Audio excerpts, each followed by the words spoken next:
Hello YouTube, this is Morgan Airspeed Prime here with my next Avatar news update video. So this is just going to be a follow-up video to follow up the one from yesterday where I covered Avatar Generations and a lot of the early footage that had come out.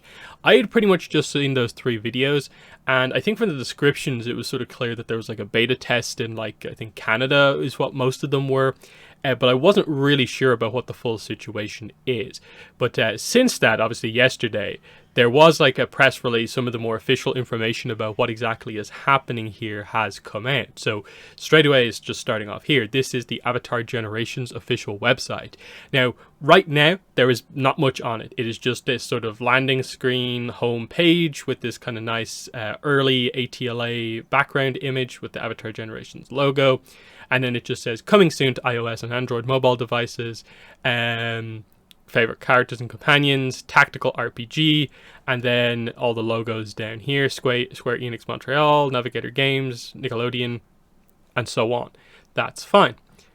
Then, on the official Square Enix website, there is an official press release here, as well as a little bit of a download asset kit here. So you can get the Avatar Generations logo in good quality in black, which is kind of cool there, you know, sort of kind of transparent background. There's in white, and then they also have the key art here in good quality as well, if you want to use it as like a background or something.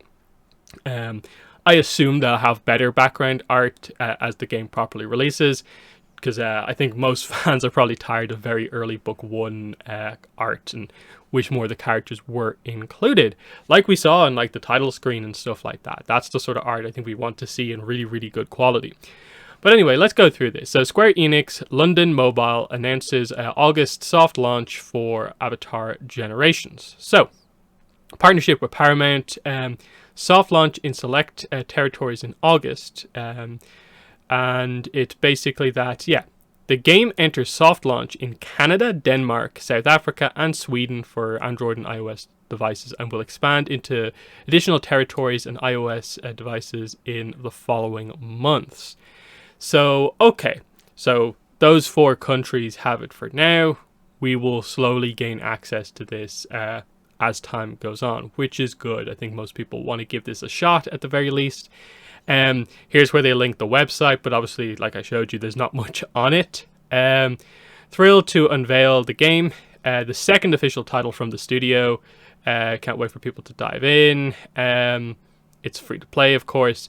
Expanding on the beloved universe of the world-renowned property, Avatar Generations invites players to step into the shoes of fan-favorite characters across the franchise. The first chapter introduces Aang, Katara, Sokka, Toph, Suki, and Zuko, accompanied by the much-loved companions Appa and Momo, as they embark on a globe-trotting quest to fulfill Aang's destiny. Future expansions will explore Avatar Kyoshi, Korra, Roku, and more across the timelines of the four nations. So this is a really key line that we will come back to once we kind of get through this. The game will feature epic squad-based battles and unique adventure sequences. So that's kind of a key point as well. Unique adventure sequences, which I think mean like that's like the Patola Mountain Range sequence, which isn't in the show. So it's just highlighting that there will be extra little bits added in. We'll see how much new content there really is in them, but it's interesting. Underpinned by a deep upgrade and party customization systems as players recruit new heroes and grow their team potential. They'll also be able to experience fan-favorite locations, stories, and events in an open world, okay, as well as brand new stories that expand the universe. So that's very key. Brand new stories that expand the universe. So, and then we have a quote here, with a globally beloved brand of this level where we've endeavored to create a game that expands the rich and storied universe of Avatar The Last Airbender in a way that feels authentic and exciting to fans of the series and RPG games alike. We've ensured the game remains accessible to anyone who doesn't play traditional RPGs.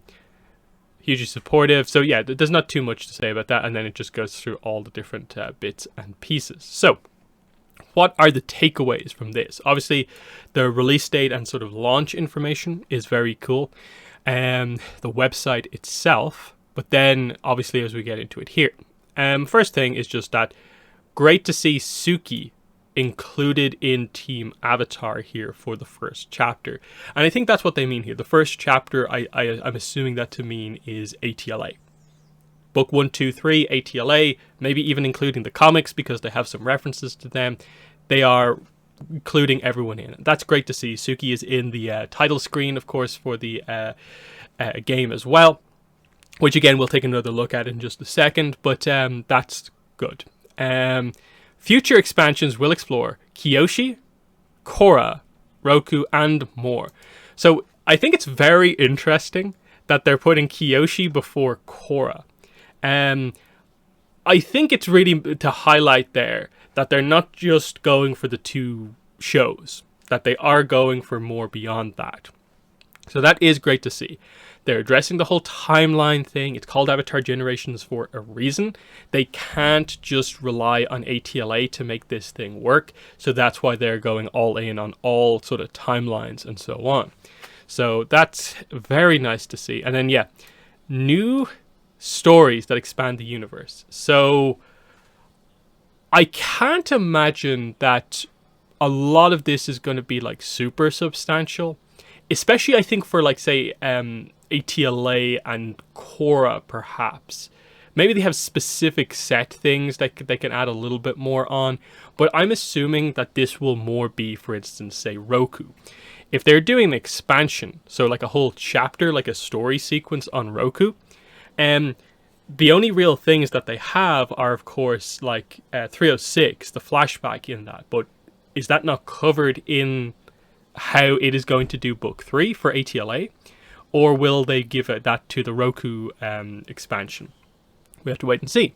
Other than that, there's like Escape from the Spirit World, Roku, which is a pretty simple story, and beyond that there's the Legends RPG information, which surprisingly doesn't feature a lot of like story content that relates to Roku as such, in that like the highlight stuff is more about Princess Zaysan more so than Roku.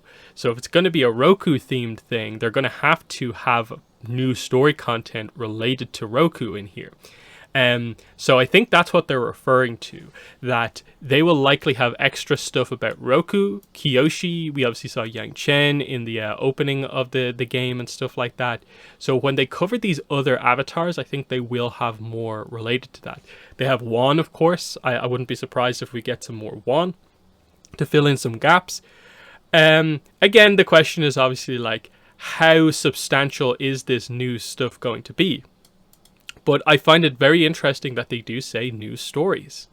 They don't just say, like they said before, like sort of like new adventures, unique adventure sequences, which is that like very minor thing in the Patola mountain range, like I showed you in the previous video.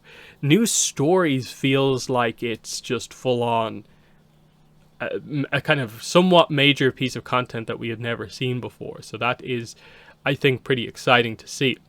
So what it means is that I think this feels like a game where if you are an Avatar fan and this is something that you are willing to put a little bit of time into, it feels like you sort of have to give it a shot, because this feels like one of those things where like it's going to be difficult to sort of in a way like archive some of this stuff, because I don't know how well like these games keep up with the sense of like, say, the chapter 1 content. When they do the next expansion, does that go away or does that remain in the game and the game just gets bigger and bigger and bigger?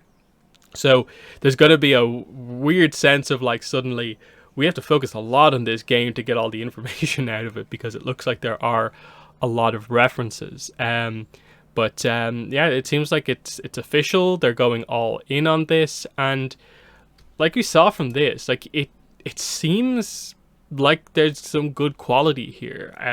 These games are never particularly incredible from a gameplay perspective, but it looks fun at the very least. So I think you could sort of tell from this intro here that they were going to do more than just ATLA and Korra adaptations. That I think what is going to happen here is that, say, when we get to, for instance, Kyoshi,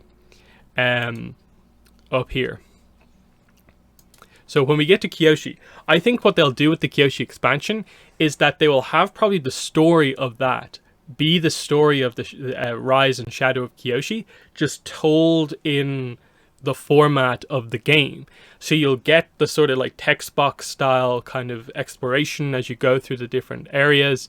They'll probably slightly expand things out, of course, to have more situations where a combat scenario breaks out, so you can justify having more gameplay situations to progress like the story. But I think that's why they have to have like art for like Jonju and I guess some of the other characters as well, is that that's probably what we're going to get here. And straight away, that is going to be a major draw for people. Like when they hear that the Kyoshi expansion is out, I think a lot of people are going to go into the game, if not just to see the new art and material related to that era. Even if they don't plan to play a particular large amount, they'll watch videos and stuff like that about this to see how they cover it. Because I can imagine a lot of people who play this game will probably be like wondering, looking at this and being like, okay, I recognize some of these things, but they probably don't recognize who this character is, Jonju, and they probably don't potentially recognize General Old Iron.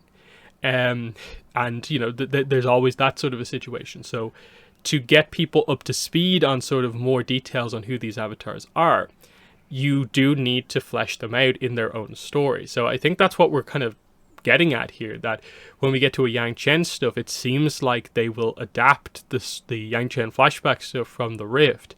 And who knows, when we maybe get around to it in like a year or two's time, the Yang Chen stuff might also adapt the Dawn of Yang Chen and the second novel. We have to wait and see. I know like some of the other like IP based games, like I don't play it myself, but I've definitely heard things coming out of like say the Sword Art Online game. It has like animated cutscenes from stuff that like the anime, for instance, like hasn't got to yet. That's just from the light novel, so it's like the first attempt at like an adaptation for certain material, and I can see this kind of being like that in a way, where if you are worried that like, oh, there's all this material out there that, you know, people have to read like 6 comic series for Avatar, 2 comic series for Korra, and multiple novels, this seems like a nice kind of recap almost style game where, hey, just play the Avatar Generations game. It's got the stories for all of those characters in there. Maybe not in the same depth as before, but you'll get the gist of it in a somewhat fun package in the game. Now, again, a lot of this is going to depend on how restrictive the monetization options are, in that, like, are you to progress through these stories, will you need to spend, or can you just sort of wait it out, or by being skilled, can you actually like make progress? That's the interesting thing with this for sure. Yeah, just to go back, here is, of course, the title screen where you can see Suki is included, so that's really nice. I'm surprised this wasn't the image that they used on the website, just this one here instead of this one. This, I suppose, is more representative of, like, what I suppose most of the launch content of the game will be, of, like, the Book 1 content, and then we'll get to the Book kind of 3 content, where it'll be more of Team Avatar together. But still, I think it's pretty exciting. I'm looking forward to giving the game at least a shot, but probably the big interest will, I think, mainly be when they get to one of the sort of like events or story content that relates to the other avatars, and if they are properly telling new stories, like with Kyoshi. Like, what when they say new stories, what else? Like, are they just going to do the 2 novels, or are they going to include all the other stuff with, like, Qin the Conqueror, the Peasant Uprising, and Ba Sing Se? And will they have, like, content that, like, sort of, like, bridges those gaps? And then with Roku, of course, there's just a need for story content, even though the Legends role-playing game now gives us, like, world-building context for more of what's going on in Roku's era. But I think there's positives to be taken away from this. This looks like the effort is gone in to make it good. So, yeah, pretty excited for this ultimately now. Because, yeah, it's been a long time since we've had an Avatar video game, and this looks like some effort has gone into it, and that's good. So, in the comments, let me know what your thoughts are on Avatar Generations. Actually, one final point I do want to mention here, just quite while we're here. I mentioned this before, related to the whole Jonju situation of like they directly have more or less copied Kachi95's art.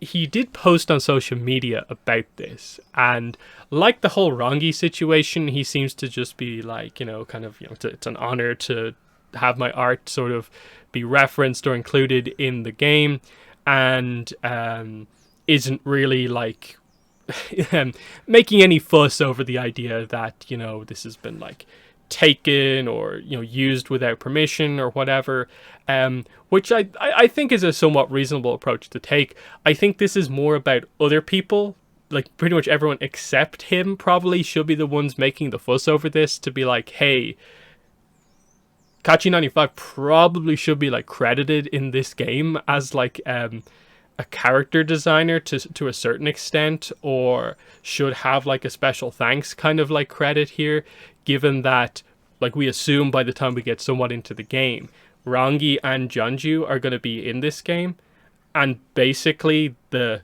kind of origin of the character design for those characters is this fan artist who, I think, if there's going to be no sort of like payment related stuff involved here for basically using the design, a credit, a super official credit should at least be there, in my opinion. Especially on the Jonju one, because it is so exact. Like the face, everything about it is like it's an exact copy almost. Like the subtleties of like what has changed here is pretty minimal. It's a pretty much straight copy, and that needs to, in my mind, be like addressed to some extent. So obviously, while the game is in early access, you're kind of like, okay, I don't know what the situation is with that, but I hope by the time the game releases everywhere that there's maybe some sort of a like contact made and they just address the situation to at least a certain degree, because otherwise, I can't imagine every fan artist who does art for characters who don't have designs yet is gonna like be happy in the same way that like sort of Kachi95 is taking this, and be just pretty relaxed about it and just be like, hey, it's nice to just see it be used in an official capacity. Other people are going to be more annoyed, and I think rightfully annoyed, if the game is effectively directly referencing, using, taking, copying, whatever way you want to call it, fan art, and effectively like doing the job of what character designers should be doing. And especially in like this case, like I think the Rangi situation is a little bit more different, because it's like female teenage firebender character in Fire Nation armor. Most of the design is sort of in place just because you know that. Whereas Jonju, on the other hand, I think for the most part, outside of the fact that he has a beard, there's not much of a description for exactly what he looks like. In that, like, okay, he's an Earth Sage, but like we don't have that much like, other material to base what that really looks like. So, a lot of work had to go into like getting a design that sort of fits from just the fan artist perspective. So, that I think does need to be addressed. So hopefully something happens with that. Because I'd hate to see this just be this sort of thing that begins to happen from here on out. That if they are going to do a full Kyoshi thing, that suddenly the entire cast of Kyoshi, the Kyoshi novels, we now get official art, and it looks like basically a bunch of fan artist stuff, like pretty much exactly like this one. That's when it will start to get, I think, into a little bit of a problem, and we need to kind of have a bigger conversation about that. Right now, it's sort of like one-off examples and stuff like that, so it's like not that big of a problem, but it could begin to spiral out of control if it doesn't get addressed in some way. I do feel in this case, he should have been contacted if this was going to be used in this exact way. It's so similar to the official art that Kachi did. So that was the last point I wanted to make. So in the comments, let me know what your thoughts are on Avatar Generations and this whole kind of fan art kind of situation. But other than that, has been the video. Thanks for watching, and bye.